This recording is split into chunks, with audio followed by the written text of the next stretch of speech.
عزیزان محترم،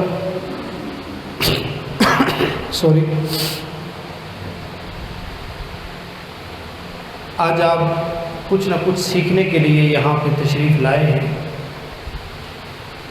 مالک لاہ عزت ہمیں حق بات کہنے، آپ سب کو حق بات سن کر اس پہ عمل پیرا ہونے کی توفیق عطا فرمائے، آمین۔ یہ ایک بڑا سینسٹیو ٹاپک ہے جو آج مجھے صاحبزادہ صاحب نے اسائن کیا، تو تھوڑا سا سمجھنا بھی چاہیے، اور فی زمانہ جو افراط و تفریط میں پڑھ کے ہم نے امت محمدی علیہ صاحب الصلاۃ والسلام کو جو بالکل شرازہ بکھیر کے رکھ دیا ہے، بلکہ یوں کہیے کہ اس کا قیمہ بنا کے رکھ دیا ہے، چکنا چور کر دیا ہے، اس میں سب سے بڑی جو بات ہے وہ آئی ہے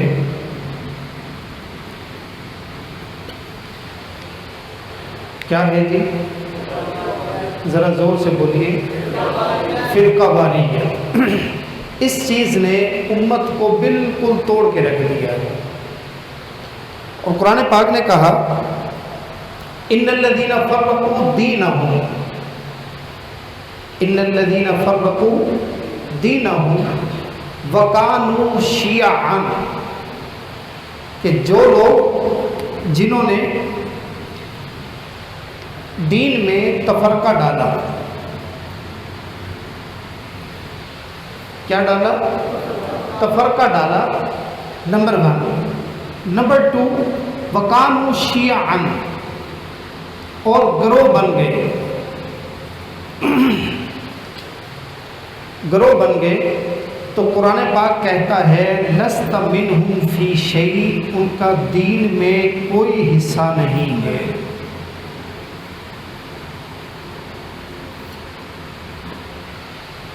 قرآن پاک کیا کہتا ہے کہ ان کا دین میں کوئی حصہ نہیں ہے، لست منہم فی شیء، کوئی حصہ نہیں ان کا۔ اور ان کے کام کیا تھے؟ جن کو رب ذوالجلال دین میں سے نکال رہا ہے۔ اور یاد رکھیے یہ وہ دور ہے کہ جب آقا کریم علیہ الصلوۃ والتسلیم دروازے کھٹکھٹا کے لوگوں کو دین کی طرف بلا رہے تھے۔ اس دور میں قرآن پاک کا یہ حکم آتا ہے۔ میں ایک بات صرف سمجھانے کے لیے عرض کر دوں کہ اس دور میں تعلیم کی اور دین کی طرف لانے کی آقا کریم علیہ الصلوۃ والتسلیم کی کاوشیں کتنی تھیں، ورکنگ کتنی تھی۔ ایک دن ابو جہل اپنے گھر میں بیٹھا ہے اور رات کا وقت ہے، رات کے وقت میں اندھیرا انتہا کا، ایک دم بارش برسنا شروع ہوئی اور انتہا پہ برسی، اتنی بارش برسی کہ ابو جہل وہ گمان یہ کر رہا ہے کہ جہاں کمرے کے اندر بیٹھا ہے اور کمرے کے اندر سے صحن پار کر کے دروازے تک جانا امپاسبل ہے، یعنی بارش اس قدر شدید ہے۔ دروازہ ناک ہوتا ہے، ایک مرتبہ اس نے اگنور کیا، اس نے کہا کہ ہوگا کوئی آنے جانے والا، دروازہ کھٹکھٹا کے چلا جائے گا۔ دوبارہ پھر کھٹکھٹایا، اب وہ اپنی باندی کے ساتھ بات کرتا ہے، کہتا ہے کہ اس وقت اگر کوئی بندہ آیا ہے نا تو بڑی مشکل میں کوئی آیا ہوگا، اس کو واپس نہیں پلٹنا چاہیے، اس کو خالی نہیں جانا چاہیے، اس کو کچھ نہ کچھ دینا ہے۔ یہ اس کے مائنڈ میں بات آئی۔ تیسری مرتبہ اور زور سے دروازہ کھٹکھٹایا گیا۔ اب وہ اپنی باندی کو کہتا ہے کہ تم ٹھہرو، میں خود جاتا ہوں، میں سردار ہوں، تو جا کے دیکھوں تو صحیح کہ اس وقت کون بندہ آیا ہے، اور وہ بات کیا کر رہا ہے اپنی باندی سے کہ اس وقت بندہ اگر کوئی مجھے بھی خریدنے کے لیے آئے میں اس کے ساتھ چل پڑوں گا۔ یعنی وہ اپنے تئیں یہ سوچ رہا ہے کہ اگر اس وقت کوئی انتہائی ضرورت والا بندہ بھی آیا تو میں اس کے ساتھ چلا جاؤں گا۔ ہوا کیا؟ ہمت کر کے وہ تیز بارش میں گھر سے اپنے کمرے سے نکلا اپنا صحن عبور کیا، گھر کی طرف دروازے کی طرف گیا، آگے جا کے دیکھا تو آقا کریم علیہ الصلوۃ والتسلیم کھڑے اور کہتے ہیں بھتیجے اس وقت تم؟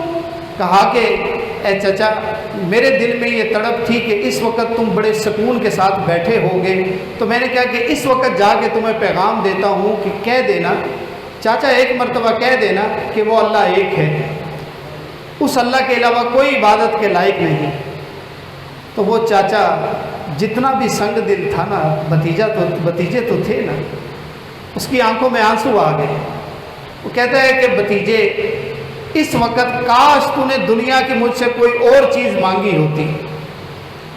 وہ کہتا ہے کہ جی مجھے اپنے لات منات عزا کی قسم، جو اس کے خدا تھے، کہ اگر تو اس کے علاوہ مجھے بھی مانگتا میں تمہیں دے دیتا، لیکن کیا کروں کہ اگر میں تمہارا کلمہ پڑھ لوں تو میری سرداری جاتی ہے، میری جو تمکنت ہے وہ جاتی ہے۔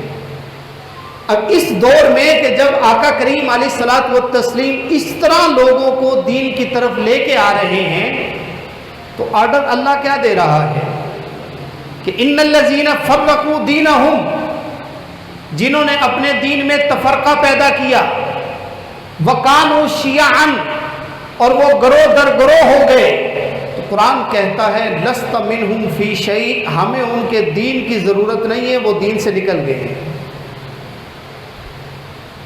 اور آقا کریم علیہ الصلوۃ والتسلیم نے فرمایا کہ جو دین کے علاوہ جو ہمارے دین میں، بخاری شریف کی حدیث ہے، جو ہمارے دین میں ہمارے خیال کے مطابق بات نہ کرے اور ہمارے خیال کو ریزہ ریزہ کرنے کی کوشش کرے اور میری امت کو ٹکڑوں میں تقسیم کرنے کی کوشش کرے، وہ واجب القتل ہے۔ وہ کیا ہے؟ واجب القتل ہے۔ اور دوسری روایت کے اندر ہے جو اعلیٰ حکام کے لیے ہے، وہ مقننہ جو طاقتیں ہیں ان کے لیے پیغام ہے کہ اس شخص کی گردن اڑا دو جو دین میں تفرقہ پیدا کرنے کی کوشش کرے۔ اب ایمانداری سے بتائیے، ہمارا دین امن و آشتی کا دین ہے، محبت کا دین ہے، محبت کا پیغمبر ہے، لیکن اس کے باوجود اتنی سخت شکیں قرآن پاک کی کسی اور جگہ بھی نظر آتی ہیں؟ پورا قرآن پاک اٹھا کے دیکھ لیجئے، یہ والے الفاظ نہیں ملیں گے کہ بندے کو دین سے نکال دو، اس کا دین میں کوئی حصہ نہیں۔ اور آقا کریم علیہ الصلوۃ والتسلیم یہ کب کہاں کہتے ہیں کہ بندے کی گردن اڑا دو؟ یہ کبھی لفظ سنا ہے آپ نے؟ اتنے سخت الفاظ کیوں آ رہے ہیں؟ وجہ یہ ہے کہ ہمیشہ تفرقہ بازی سے اجتماعیت کو نقصان پہنچتا ہے، اجتماعیت ٹوٹ کے رہ جاتی ہے۔ اب سوال یہ پیدا ہوتا ہے کہ یہ ہے کیا؟ یہ چیز کیا ہے جس کی وجہ سے رب ذوالجلال نے اتنے سخت احکام دیے ہیں؟ اتنے سخت آرڈرز اگر رب ذوالجلال نے دیے ہیں، کیوں؟ یہ چیز کیا ہے؟ دیکھیے اس کی دو وجوہات بنتی ہیں۔ میں نے عرض کیا یہ تھوڑا سا سینسیٹیو ٹاپک ہے، ٹھیک ہے، تو تھوڑا سا سمجھنے کی ضرورت ہے۔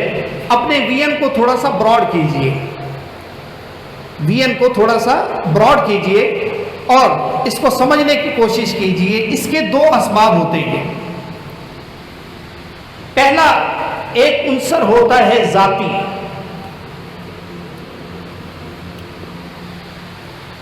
ایک عنصر کیا ہے؟ ذاتی۔ فار ایگزامپل اللہ تعالیٰ نے ہر بندے کے اندر ایک الگ کمال رکھا ہے، اس کی شخصیت کا الگ ایک پرتو ہے، اس کی شخصیت کا ایک الگ طریق ہے۔ اللہ نے ہر بندے کے اندر کوئی نہ کوئی کوالٹی، کوئی نہ کوئی کمال رکھا ہے جو دوسرے کے اندر نہیں ہے۔ ایک ہی بات کو ایک بندہ اور انداز کے ساتھ بیان کرتا ہے، جبکہ دوسرا شخص اسی بات کو کسی اور اینگل کے ساتھ کسی اور تناظر میں بیان کرتا ہے، حالانکہ بات ایک ہی ہے، لیکن اس کے اس کے بیان کرنے کا انداز وہ بالکل ڈیفرنٹ ہوتا ہے۔ اور بعض اوقات خالی تھوڑی سی بات سے الفاظ کے مطالب بھی تبدیل ہو جاتے ہیں اور اس کی کیفیت و ماہیت بھی تبدیل ہو جاتی ہے، صرف تھوڑے سے زبر زیر کے فرق سے اور لب و لہجہ کے فرق سے۔ اب دیکھیے یہاں جو ذاتی اس کے اندر عنصر ہوتا ہے، جو رب ذوالجلال نے کسی بندے کو کمال دیا، وہ بذام خیش یعنی اپنی سوچ کے مطابق وہ یہ سمجھتا ہے میں تو بڑا اونچا ہو گیا جی، میرے ورگا تو کوئی ہے ہی نہیں۔ یہ چیز سب سے پہلے آ کے بندے کو تباہ کر دیتی ہے۔ جہاں یہ بات ذہن کے اندر آ گئی وہاں تباہی مچ گئی، اور وہ بندہ یہ سمجھتا ہے کہ میری ایک الگ آئیڈینٹی ہے، میرا ایک الگ تشخص ہے، میری ایک الگ ذات ہے، میرا بات کرنے کا انداز الگ ہے، میرا سمجھانے کا انداز الگ ہے، میں بات کو ڈیلیور لوگوں سے اور انداز کے ساتھ کرتا ہوں، لہٰذا میری تھنکنگ، میرا تھاٹ وہ الگ طریقے سے لوگوں کے پاس پہنچنا چاہیے۔ یہاں سے ابتدا ہو جاتی ہے کس چیز کی؟ فرقہ واریت کی، یہ ابتدا بنتی ہے۔ فار ایگزامپل تاریخ میں بے شمار ایسے لوگ آئے ہیں جنہوں نے کسی نہ کسی پوائنٹ پہ اپنا مدعا بیان کیا اور اس مدعا کو لے کر وہ یا تو پاپولر ہوا یا تباہ ہو گیا۔ فار ایگزامپل اچھا یہ جنریٹ کیسے ہوتا ہے؟ آپ کسی بھی فرقے کو اٹھا کے دیکھ لیجئے، ہر ایک کے پاس قرآن اور حدیث کی دلیل ہوگی۔ اب جہاں عوام الناس ہے، فار ایگزامپل میں آپ کی ہی مثال لیتا ہوں، آپ لوگوں میں سے کسی نے بخاری پڑھی ہے؟ علامہ صاحب کو چھوڑ دیجئے، صاحبزادہ صاحب کو چھوڑ دیجئے، یا اور اگر کہ ایک دو احباب ہیں عوام الناس میں سے، پڑھی ہے جی؟ اب اگر آپ کو کوئی یہ کہہ دے اے بخاری شریف دی حدیث ہے جی، آپ کوئی آگے سے بات کریں گے؟ خاموش ہو جائیں گے۔ کوئی کہہ دے کہ یہ مسلم شریف کی حدیث ہے، آپ خاموش، یار میرا تو اتنا علم نہیں ہے، وہاں پہ سائلنس آ جاتی ہے۔ کیوں؟ وجہ یہ کہ ہر ایک کے پاس دلیل میں یا قرآن ہے یا حدیث ہے۔ اچھا ایک مزے کی بات بتاؤں، میں بیسیکلی چنیوٹ سے ہوں، ٹھیک ہے؟ تو چنیوٹ کے بالکل ساتھ ہی چناب نگر روا قادیانیوں کا گڑھ۔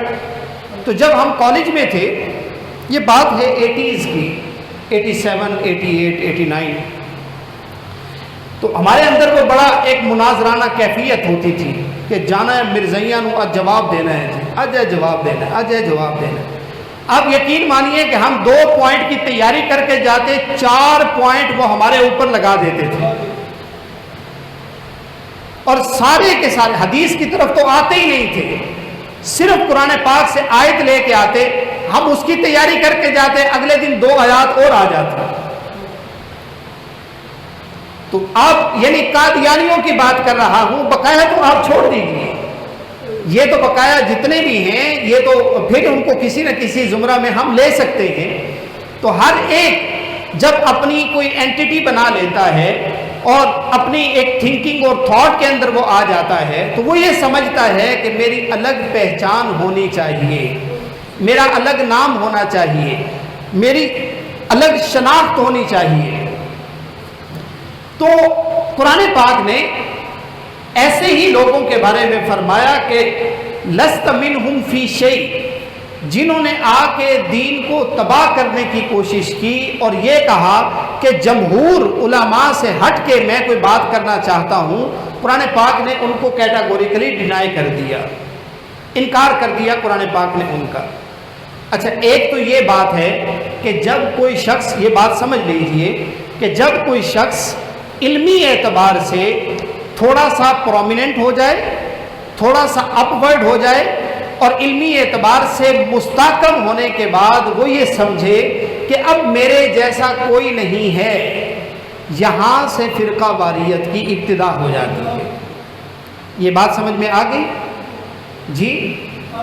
پہلی کون سی چیز ہے کہ جب بندہ کوئی علمی طور پہ پرومیننٹ ہو اور وہ اپنے تھاٹس کو اپورڈ لے کے جانے کے لیے، اپنے خیالات کو عوام الناس میں اجاگر کرنے کے لیے وہ یہ اعلان کر دے کہ میرے جیسا کوئی نہیں، تو یہاں سے فرقہ واریت کی ابتدا ہو جاتی ہے۔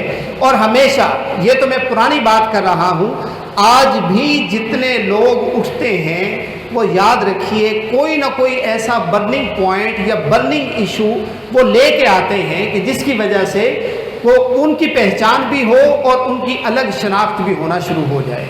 Am I right؟ آگے چلتے ہیں. یہ تو ہے فرقہ واریت کسی شخص کی ذاتی حیثیت میں. امت مسلمہ اللہ صاحب الصلاۃ والسلام میں ایک المیہ رہا ہے، اور وہ المیہ ذاتی سے 1000 گنا زیادہ بڑا ہے. کتنا؟ 1000 گنا زیادہ بڑا ہے، اور وہ ہے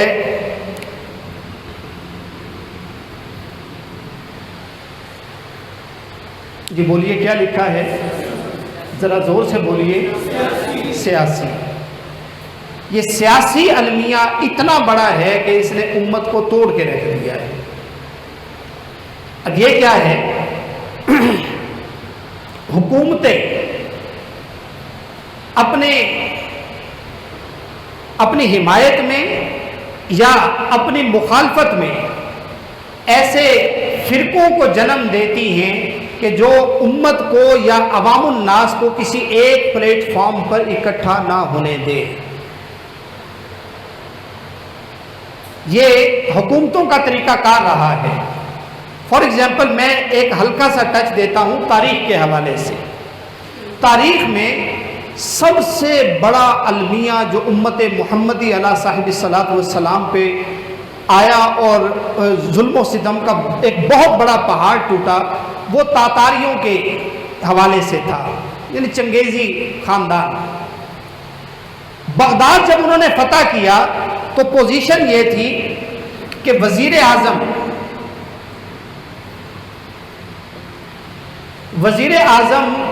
یہ شیعت کو پروموٹ کرتا تھا،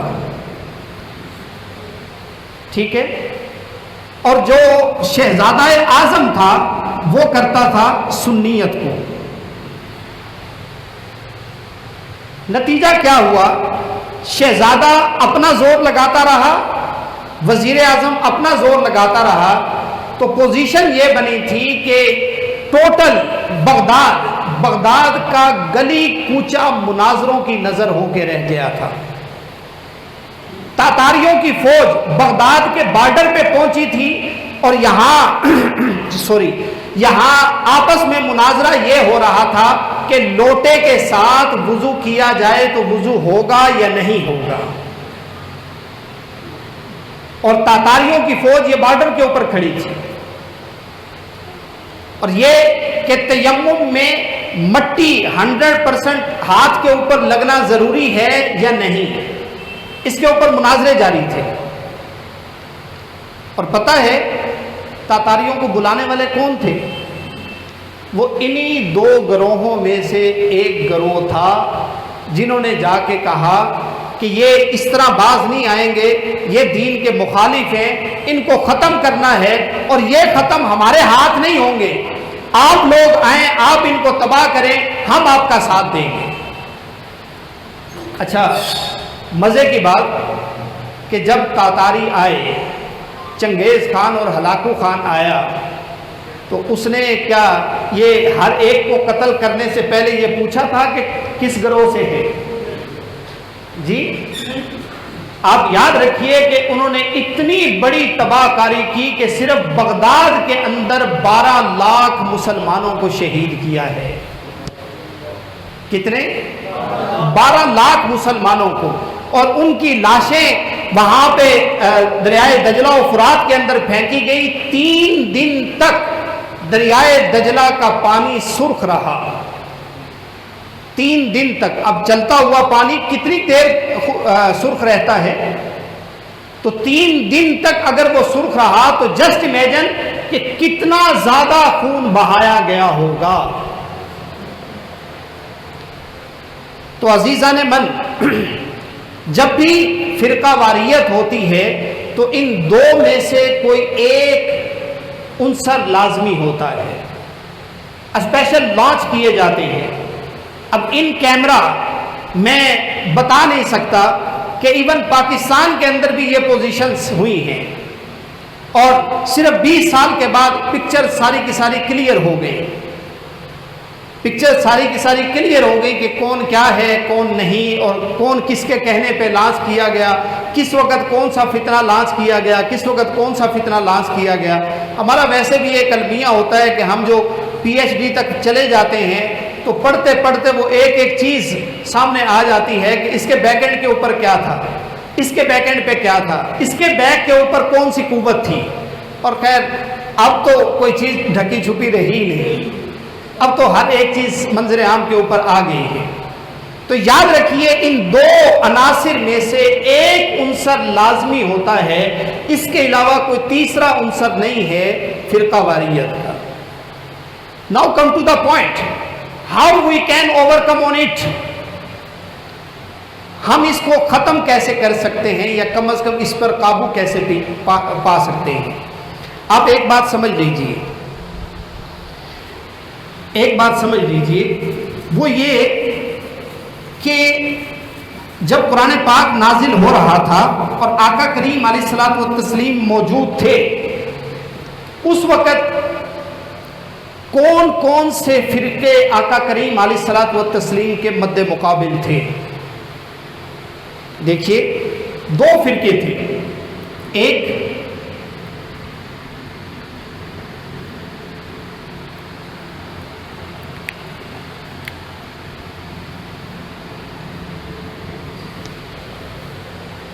جی ایک نصارہ جن کو کہا گیا عیسائی، اور دوسرے یہودی۔ اب ان سے بڑھ کے بھی کوئی فرقہ پاسبل ہے جی، جن کو ہم سراسر کیا کہتے ہیں؟ ذرا ہمت کر کے بول لیجئے، ذرا پھر بولیے، کافر۔ ان کے کفر میں کوئی شبہ ہے جی؟ پھر بولیے، یہودی اور عیسائی کون ہیں؟ پھر ذرا بولیے، پھر بولیے۔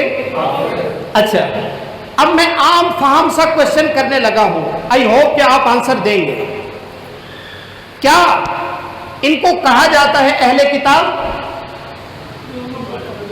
دونوں کو کیا کہا جاتا ہے؟ اہل کتاب۔ اب میرا اگلا کوشچن ہے بڑا سینسیٹیو اور بڑے دھیان سے سننا ہے، اس کے اوپر میری اگلی دلیل کی یہ سمجھ لیں کہ بنیاد بن رہی ہے جو میں اگلی بات کرنے لگا ہوں۔ یہ بات بڑے دھیان سے سمجھنی ہے اور بڑے دھیان سے سن کے میرا آنسر دینا ہے۔ آپ اٹینٹیو ہیں جی؟ دھیان سے سن رہے ہیں میری بات جی؟ اب سوال کا جواب، سوال ہے میرا، جواب آپ نے دینا ہے کہ کیا اہل کتاب میں سے اگر کوئی ذبح کر دے ہم کھا سکتے ہیں یا نہیں؟ اہل کتاب کا ذبیحہ، ذرا سوچ کے جواب دیجیے۔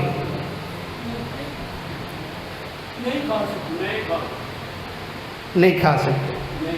اہل کتاب کے ساتھ شادی کر سکتے ہیں یا نہیں؟ جی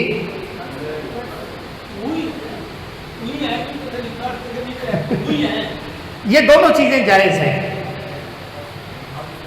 یہ دونوں چیزیں جائز ہیں۔ اب اس کی وجہ دیکھیے کیا ہے۔ وجہ یہ ہے کہ آقا کریم علیہ الصلوۃ والتسلیم نے یہودیوں سے خطاب کر کے کہا کہ یا اہل الکتاب، اے اہل کتاب، قرآن پاک کی آیت میں کر رہا ہوں، تعالوا الی کلمۃ سواء بیننا و بینکم، ٹھیک ہے تمہارے اپنے اختلافات اپنی جگہ کے اوپر، ایک چیز کے اوپر تو ہم مشترک ہیں، تعالوا الی کلمۃ سواء بیننا و بینکم، ایک کلمہ میں آپ اور ہم دونوں مشترک ہیں، آ جاؤ۔ کون سا؟ پھر بولیے، لا الہ الا اللہ۔ اچھا، یہ جو ذبیحہ والا مسئلہ ہے یہ مختلف فی ہے، ٹھیک ہے۔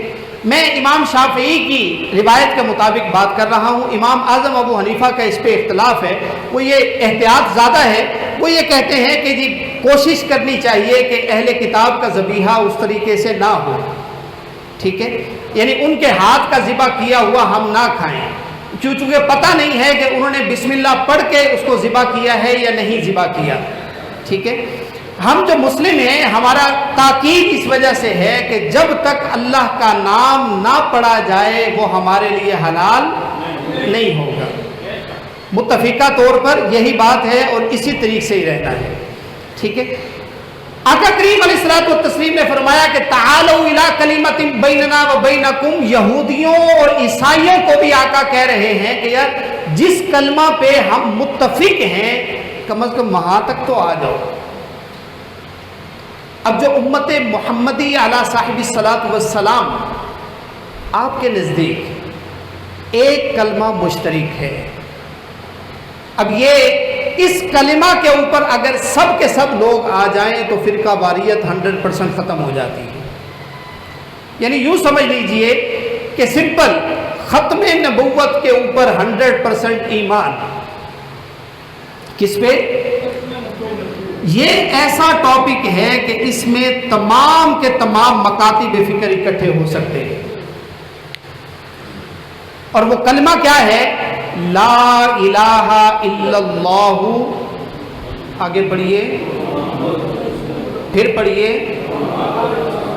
لا الہ الا اللہ محمد الرسول اللہ. لا الہ الا اللہ محمد الرسول اللہ. یعنی یہ دو اساس ہیں ہماری. اساس کیا کیا ہیں؟ ایک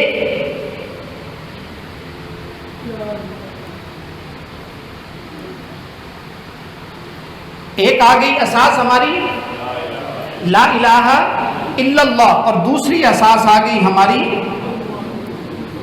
محمد الرسول اللہ. نو کوشچن، یہ اساس بنے گی کیسے؟ سب سے بڑا المیہ ہمارا، اور یوں سمجھ لیجئے کہ سب سے بڑا کوشچن مارک ہے ہمارے پاس، سوالیہ نشان ہے کہ ہم کیسے اس پہ اوور کم کر سکتے ہیں. سب سے بڑی ذمہ داری یقین مانیے کہ ہم لوگوں کی ہے، جو ہم صاحبان مسند و محراب ہیں، محراب و منبر ہیں. ہماری ذمہ داری سب سے بڑھ کر ہے، سب سے بڑھ کر. اچھا مزے کی بات یہ کہ فرقہ واریت کبھی مساجد کے علاوہ بھی کہیں سے پنپی ہے؟ جی. تو اس کا مطلب ہے کہ ہم نے جو پہلا پوائنٹ گنوایا تھا، دو پوائنٹ تھے نا، ایک ذاتی اور دوسرا سیاسی. اس کا مطلب ہے کہ ہم ذاتی پرابلم کا شکار ہو چکے ہیں. اچھا یہ بات چونکہ اللہ والوں کے قدموں میں بیٹھے ہوئے ہیں، یہ ایک بات میں ضمن عرض کر دوں. یہ جب علم والے یہ بات بڑے دھیان سے سنیے گا، جب علم والے خالی لفظوں کے پیچھے رہے، سمجھے بکھر گئے، یا میں کہہ دوں کہ بھٹک گئے. اگر کسی علم والے نے اللہ والے کا دامن پکڑا، یقین مانے وہ پار لگ گیا. وجہ پتہ کیا ہے؟ جی ایک بڑی امپورٹنٹ بات. وجہ پتہ کیا ہے؟ کہ اللہ والے بندے کی میں حقیقت میں مار دیتے ہیں. یہ سارا پرابلم بنتا ہی میں کا ہے، اور اللہ والے وہ کشتہ عرفان بندے کو دیتے ہیں، وہ کیفیت حقیقی ازلی اور یوں کہہ لیجئے کہ لامتنا ہی دیتے ہیں کہ جس کے بعد حقیقت سے بندہ روشناس ہوتا ہے اور وہ اپنے اندر سے بے خبر ہو کے اس رب حقیقی کے جلووں میں حقیقتاً گم ہو کے رہ جاتا ہے. یہ سارا کا سارا پرابلم بھی جہاں سے آتا ہے کہ اللہ والوں کا دامن چھوڑ کر جس کسی نے بھی علم کی راہ پکڑی ہے وہ گمراہ ہوا ہے. اب حال میں دیکھ لیجیے، میں ماضی کی بات نہیں کر رہا کہ میں ماضی کے دریچوں میں آپ کو لے کے جاؤں تو آپ پھر دیکھیں گے اب کوئی چیز ڈھکی چھپی نہیں ہے. اب دیکھ لیجئے جس علم والے کے پیچھے کوئی اللہ والا ہے، جس کا ہاتھ پیچھے ہے، وہ آج بھی اللہ والا بن کے عاجز بن کے بیٹھا ہوا ہے. اور جس کے پیچھے کوئی اللہ والا نہیں ہے وہ کہتا ہے جی میرے ورگا کوئی ہے ہی نہیں. آپ اٹھا کے دیکھ لیجئے، یعنی آج کے سرکمسٹینسز میں دیکھ لیجئے. آئیے اب اس کے سد باب اور اس کے تدارک کے لیے ہمیں کیا کرنا ہوگا؟ سب سے پہلے سب سے پہلے میں یہ سمجھتا ہوں، یعنی یہ میری اپنی تھاٹس ہیں، میرا اپنا یہ خیال ہے، یہ یوں سمجھ لیجئے کہ میری اپنی تھنکنگز ہیں کہ اگر ان خطوط کے اوپر ہم لوگ چلیں تو انشاءاللہ ثم انشاءاللہ ہم اس پرابلم کو اوور کم کر سکتے ہیں، اس پرابلم سے ہم نکل سکتے ہیں۔ فار ایگزامپل، سب سے پہلے ہم نے بات کرنی پڑے گی اعتقادات پہ، یعنی عقیدے پہ۔ سب سے پہلے اب عقیدے میں کیا چیز ہے، ہم زیادہ چیزوں کی طرف نہیں جاتے، جو ہم نے بات کی اسی کے اوپر رہتے ہیں۔ کیا؟ صرف دو چیزیں۔ کون کون سی؟ لا الہ الا اللہ، پھر بولیے ذرا،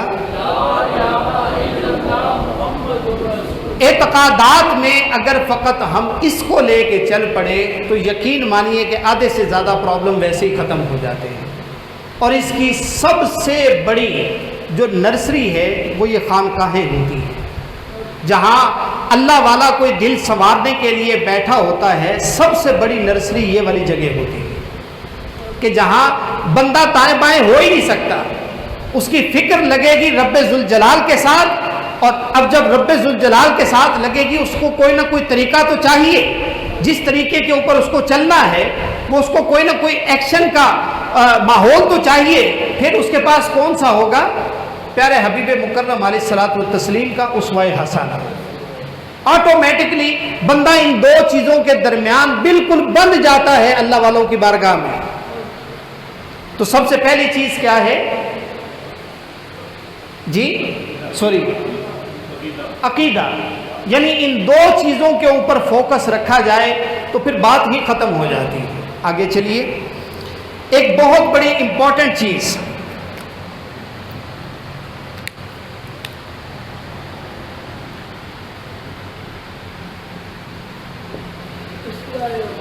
اصلاح احوال۔ ہمارا المیہ یہ ہے کہ عوام الناس کے سامنے ہم نے جتنے مختلفی مسائل تھے، اختلافی مسائل تھے، وہ عوام کے سامنے ڈسکس کرنا شروع کر دیے، جس کا عوام سے کوئی سروکار ہی نہیں ہے، عوام کو اس کی ضرورت ہی نہیں ہے۔ اچھا مجھے بتائیے، کیا نماز کے مسائل تھوڑے ہیں؟ ہم نے اپنے سارے مقتدیوں کو نماز کے مسائل سکھا دیے ہیں جی؟ میں بالعموم سارے علماء اور ساری مساجد کو سامنے رکھ کے یہ بات کر رہا ہوں، اور اس میں اپنے آپ کو بھی شامل کرتا ہوں کہ کیا میں نے اپنی مسجد کے میرے جو مقتدی ہیں، میرے پیچھے جمعہ پڑھنے والے ہیں، بڑی دور دور سے لوگ آتے ہیں، تو کیا میں نے ان سب کو نماز کے مسائل سکھا دیے ہیں؟ یا آگے بڑھیے، ہر بندہ بزنس میں ہے، کاروبار میں ہے، جاب میں ہے، اپنی تجارت کر رہا ہے، کیا میں نے سارے کے سارے تجارت کے مسائل ان کو سکھا دیے ہیں؟ کیا میں نے غیبت، چغل خوری اور اس حوالے سے بندوں کو آگاہ کر دیا ہے؟ تو مجھے کیا ضرورت ہے کہ میں اختلافی مسائل کو اٹھاؤں اور عوام الناس کے ساتھ ڈسکس کرنا شروع کر دوں؟ میری پہلی ذمہ داری مسند و محراب و منبر سے جو میری ذمہ داری بنتی ہے، ایک خطیب کی حیثیت سے، ایک استاد کی حیثیت سے، اور ایک رب ذوالجلال کی طرف سے عطا کیے گئے منصب کی حیثیت سے جو میری ذمہ داری بنتی ہے، وہ اصلاح احوال ہے، یعنی لوگوں کے احوال کی اصلاح کی جائے، ان کے اندر اللہ کی محبت پیدا ہو، آقا کا عشق پیدا ہو، آقا کی اہل بیت کے ساتھ ایسا عشق اور ایسا ربط پیدا ہو کہ اس کی مثال نہ ملے، ان کو معاشرت کا طریقہ بتایا جائے، لوگوں کے ساتھ ڈیل کا طریقہ بتایا جائے، ان کا مختلف مسائل کے اندر ان کو نہ الجھایا جائے، بلکہ ان کی معاشرت اور ان کو رہنے سہنے کے طریقوں سے آگاہ کیا جائے۔ میری سب سے پہلی ذمہ داری یہ بنتی ہے، کیا میں نے اپنی اس ذمہ داری کو ادا کیا؟ بالعموم آپ سب مساجد میں دیکھ لیجئے، اب اس سے بڑا المیہ ہمارا کیا ہوگا؟ یہ میں دل کے دکھ کی بات کر رہا ہوں۔ اب یقین مانیے کہ مسجد میں داخل ہونے سے پہلے باہر ٹائٹل لگا ہوتا ہے کہ یہاں یہ مسجد فلاں کی ہے، یہ مسجد فلاں کی ہے، یہ مسجد فلاں کی۔ یعنی جو سیاسی طور پہ جو امت کو تقسیم کرنے والا اور قوم کو تقسیم کرنے والا جو عنصر تھا وہ 100% اپنے مقصد میں کامیاب ہو چکے ہیں۔ اب ایمانداری سے بتائیے، ہم اہل سنت والجماعت اگر اعلان کریں، ہمارے پروگرام کے اندر دیوبندی آتے ہیں جی؟ نہیں آتے؟ اچھا، اگر ان کی طرف سے اعلان ہو ہم جاتے ہیں؟ نہیں جاتے۔ میں بذات خود کبھی نہیں گیا، یعنی آپ کو تو میں بعد میں گلا کروں، میں بذات خود کبھی نہیں گیا۔ وجہ کیا ہے؟ ڈفرینس آف اوپینین ہمارے ذہنوں کے اندر راسخ ہو چکا ہے، ہمارے ذہنوں میں راسخ ہو چکا ہے، بس وہ غلط نہیں تھی، بس یہی چیز ان کی طرف سے اور یہی چیز ہماری طرف سے، نتیجتاً میرا اور آپ کا نقصان تو کوئی نہیں ہوا۔ نقصان کس کا ہوا؟ وہ قوم کا، امت محمدی کا نقصان ہوا۔ اور وہ جنہوں نے یہ تفرقہ پیدا کیا یا جس طرح بھی پیدا ہو گیا، اس کے کوئی بھی عوامل، دیگر عوامل بھی ہیں، وہ سارے کے سارے عوامل بھی ملا لیں، الٹیمیٹلی نقصان من حیث القوم، پاکستانی قوم کا، اور بعد ازاں ہمارے جو امت محمدی علیہ صاحب الصلاۃ والسلام ہے اس کا نقصان ہے۔ یہ المیہ ہے۔ اور تیسری چیز جو ہمیں انفرادی طور پہ کوشش کرنی چاہیے وہ ہے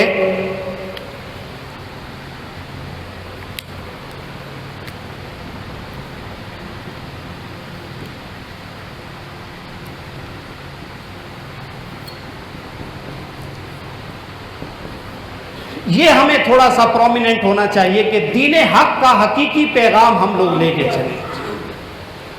اب دین حق کا حقیقی پیغام کیا ہے؟ وہ نفرت کا نہیں ہے، وہ کس کا پیغام ہے؟ محبت کا پیغام ہے۔ ہم یہ جو کفر کے فتوے لگے، اب تو الحمدللہ موسم بڑا اچھا ہو گیا، حالات بڑے اچھے ہو گئے۔ میں عرض کر رہا ہوں کہ میں نے پہلے عرض کیا کہ میں چلیوٹ سے ہوں، اب یقین مانیے کہ 80s میں کلاشن کوف کلچر میں نے بذات خود اپنی آنکھوں سے دیکھا ہے۔ کالج سے نکلتے آتے جاتے یوں روڈز کے اوپر کلاشن کوفوں سے گولیاں چلتی اور ایک دوسرے کے اوپر کفر کے نعرے لگتے اور یوں لاشیں بکھرتے ہوئے اپنی آنکھوں سے دیکھا ہے۔ یعنی وہ جو منظر آنکھوں نے دیکھا ہوا ہے میں وہ بتا رہا ہوں۔ وجہ کیا تھی؟ اب قصور عوام الناس کا نہیں ہوتا۔ پرابلم کیا ہوا کہ جس کے پاس مائک آیا اس نے عوام کو جو بتایا عوام اس طرف چل پڑتی ہے، چونکہ عوام نے تو قرآن حدیث نہیں پڑھی ہوئی، وہ تو یہی سنیں گے کہ پروفیسر صاحب آئے ہیں، وہ کوئی بات کر کے گئے ہیں، بس وہ بات پروفیسر صاحب اگر بات کر رہے ہیں، اتھینٹک پرسنالٹی ہیں تو یہ بڑی بات ہوگی جی۔ اور پھر جب کوئی بڑا اسکالر آ کے بات کر جائے تو پھر اور زیادہ اتھینٹک ہو جاتی ہے بات۔ تو نتیجتاً گمراہی بڑھتی اس حد تک بڑھتی ہے کہ بندہ اس حد تک اس کے اندر شد و مد کے اندر آ جاتا ہے، وہ صرف یہ کہتا ہے کہ میں حق پہ ہوں، اس کے علاوہ کوئی حق پہ نہیں۔ اب ایک میں ضمناً بات کر دوں، میرے ایک دوست تھے، آج کل سعودیہ میں ہوتے ہیں، جو زمزم ٹاور ہے اس کے اندر ان کی ڈیوٹی ہے، بڑے اچھے ماشاءاللہ انجینئر ہیں۔ ہم ٹیچنگ لائن کی طرف آگے، وہ انجینئرنگ کی طرف چلے گئے، بہت اچھے میرے دوستوں میں سے۔ ہمارے ساتھ اٹھنا بیٹھنا ہوا تو پہلے تو وہ بالکل ہی ہواؤں کے اندر تھے، جب اٹھنا بیٹھنا ہوا، ساتھ کھانا پینا ہوا تو چلیں جی نماز پڑھنا شروع کر دیجیے۔ نماز پڑھنا شروع ہو گئی، پھر اللہ نے کیا کہ ہم چونکہ الصبح اٹھ جایا کرتے تھے تو آہستہ آہستہ ان کو تہجد کی بھی عادت پڑ گئی کہ چلیں جی۔ پھر چونکہ اللہ والوں کے قدموں کے ساتھ جڑے ہوئے تھے، ہم ذکر کرنا شروع ہو گئے تو وہ ذکر بھی ساتھ کرنا شروع ہو گئے۔ اب کیا ہوا، ہمارا ٹینیور لاہور کے اندر ختم ہو گیا، اب وہ واپس آ گئے اپنے علاقے میں، اور آ کے صاف ظاہر ہے کہ وہاں تو کوئی نہ کوئی جو ابتدا میں لوگ ہوتے ہیں ان کو ساتھ چلانے کے لیے کوئی نہ کوئی ساتھ چاہیے ہوتا ہے۔ اب جب دوریاں پیدا ہو گئی تو اب وہ کچھ دن تو رہا سلسلہ، وہ اللہ اللہ بھی کچھ نہ کچھ کرتے رہے، نماز بھی کرتے رہے، پھر بالآخر وہ سلسلہ ٹوٹ گیا۔ کچھ ایسا ہوا کہ ان کی مسجد کے اندر دعوت اسلامی والے احباب آ گئے، انہوں نے اسی طرح، اب وہ ماشاءاللہ ایجوکیٹڈ تھے، تو انہوں نے اسی طرح وہ کتاب لے کے تو ان کے ساتھ اٹھنا بیٹھنا شروع ہو گئے، درود پاک پڑھنا شروع ہو گئے، اور ماشاءاللہ درود پاک کو مجھے بتاتے ہیں کہ اس دور میں وہ 10-10 ہزار 15-15 ہزار مرتبہ ڈیلی کا درود پاک ہونا شروع ہو گیا۔ اب درود پاک کا خاصہ ہے کہ وہ اندر سے سب کچھ صاف کر دیتا ہے۔ جب انہوں نے درود پاک جب اتنی کثرت کے ساتھ پڑھنا شروع کیا تو اندر کی صفائی شروع ہو گئی۔ اب وہ راتوں کو اٹھنا بھی مل گیا، پھر آگے سلسلہ شروع ہوا۔ اب جیسے ہی انہوں نے تھوڑی سی داڑھی بڑھا لی تو بس فتوے لگنا شروع۔ ایک دن کال آئی ان کی میرے پاس، اس وقت وہ جیز کا 300 روپے کا کارڈ آیا کرتا تھا، جو کارڈ لوڈ ہوا کرتا تھا، تو وہ بڑی اماؤنٹ ہوتی تھی، 300 روپے کا کارڈ وہ اس وقت لوڈ کرتے تھے۔ اور انہوں نے ایک دن رات کو کارڈ لوڈ کیا اور رو پڑے میرے سامنے نا، اور رو رو کے کہتے ہیں کہ رحیم بھائی میں بڑا پریشان ہوں۔ میں نے کہا جی کیا وجہ؟ کہتے ہیں جب میں پینٹ شرٹ پہنتا اور ہواؤں کے اندر اڑتا تھا، ساری برائیاں میں کرتا تھا، کالج میں یونیورسٹی میں سب کچھ کرتا تھا، اس وقت مجھے کوئی کچھ نہیں کہتا تھا، کسی نے میرے اوپر تان نہیں کی۔ اب میں دعوت اسلامی کے ساتھ جڑا ہوں، میرے ہاتھ کے اندر کتاب ہوتی ہے، میں نے تھوڑی سی داڑھی رکھ لی، نماز کے ٹائم پہ میں مسجد میں جاتا ہوں تو لوگ مجھے طرح طرح کے تانے دینا شروع ہو گئے ہیں۔ آپ سمجھ گئے ہوں گے جو تانے بنتے تھے، میں وہ لفظ نہیں کہنا چاہ رہا، جو تانے بنتے تھے۔ وہ کہتے ہیں کہ میں تو پریشان ہو گیا ہوں کہ جب میں برائیوں کی طرف تھا اس وقت کسی کو کوئی فکر نہیں تھی، اب میں نماز پڑھ رہا ہوں، اللہ کے حضور دعائیں کرتا ہوں، درود پاک پڑھتا ہوں، اب لوگ میرے اوپر طرح طرح کے فکرے کستے ہیں۔ تو میں نے ان کو ایک ہی بات کہی، میں نے کہا جی اگر کوئی گھر ہو اور گھر کے اندر کچھ بھی نہ ہو، تالا بھی نہ لگا ہو، وہاں چور آئیں گے؟ جی نہیں آئیں گے۔